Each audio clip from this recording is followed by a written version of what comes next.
Thank you very much. I'm working for IHE Delft Institute for Water Education. And indeed, the Netherlands is famous for agriculture, but to do agriculture, you need water. And I think there's this strong collaboration between water and agriculture. And we do think that in this combined knowledge that the Netherlands has, we can also share that with Kurdistan. But also, I think the problems that those countries are facing are quite similar.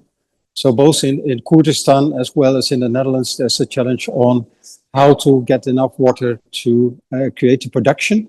And by that also trade possibilities on agricultural products.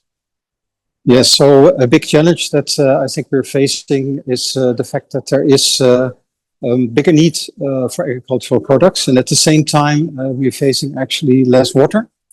And with climate change, we also see that the water that is coming through rain, but also by that available in the groundwater systems is reducing. We see in Kurdistan, same is happening in the Netherlands, actually a drought period of a number of years, putting quite some pressure on the agricultural production system. And we think that together we can use on different ways how to use water in a more efficient way.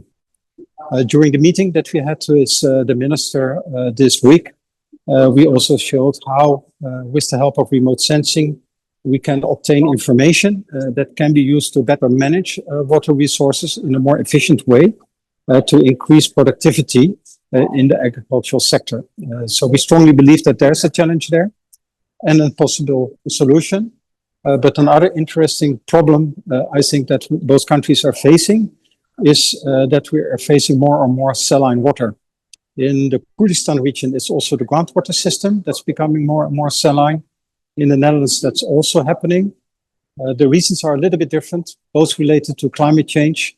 In the Netherlands is sea level rise, which is causing this saline water intrusion. In Kurdistan, it's actually the droughts that is there and the need for groundwater systems. Yes, I think both in the Netherlands, but also in Kurdistan, these needs are similar. What we're doing in the Netherlands at the moment, we are looking at how we can develop crops and varieties of certain species that are more salt resistant, but also drought resistant. So that's one way. Another way is that in the Netherlands, we're also creating a lot of new knowledge on how to increase efficiency in the water use in agriculture. So by doing that, we also think that we can assure that you can produce more crops, maybe different crops with the same amount of water. Yes, I'm very sure that's possible because with smart agriculture, we also understand precise agriculture.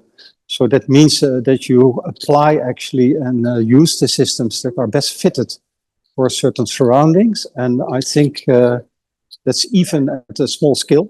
So even within a plot, a farmer's plot or farmer's farm, you can make differences between what the needs are, both of the soil as well as the crop, to assure this high productivity. Also in the Netherlands, there's a lot of experience with greenhouses, which is another way of reducing the amount of water required to actually produce certain crops. Of course, that's not always possible. So that's why I think this say detailed agricultural, precision agricultural is required, which is also called smart agriculture, because we use a lot of sensors actually to know what is needed when to assure the best crop. Yes, I do think that's the case. Also, again, IHE Delft is working on water in relation to agriculture. And we recently signed an MOU with Kurdistan24. I think that's already one example of doing that. But also last week in Baghdad, we signed an agreement with the Ministry of Higher Education of Iraq.